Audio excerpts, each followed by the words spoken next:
Civil defense volunteers are appealing to the UN Security Council to make this stop. They are calling what is happening in Eastern Ghouta a bloodbath. Rescuers are responding to cries from underneath the rubble, in this case from a child. Get me out of here, this boy says. He survived.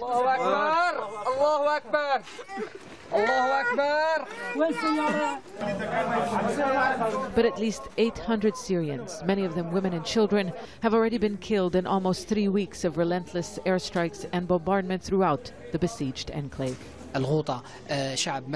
We are the free people of Eastern Ghouta. We want freedom and the downfall of this murderous regime, which has committed ugly crimes against the people. There are no extremists and terrorists here. They are the ones who are killing children.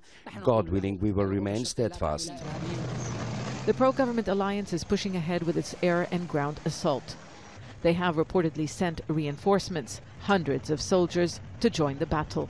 Rebels have lost territory, but remain defiant.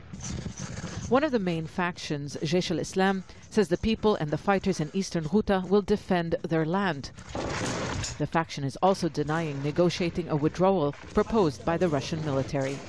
The Russian Defense Ministry says some groups in Eastern Ghouta are ready to accept the amnesty offer and leave with their families. The ministry did not name those groups, and so far none have expressed readiness to leave. Even Eastern Ghouta's civilians have not taken up the Russian offer to evacuate. Many of them are afraid to cross into government-controlled territory, and many are afraid of permanent displacement. Western nations have criticized the attacks on the densely populated opposition-held territory, but they have done little to stop them. The United Nations yet again using strong words against the Syrian government and its backer, Russia. This month, it is Eastern Ghouta, which is, in the words of the Secretary General, hell on earth.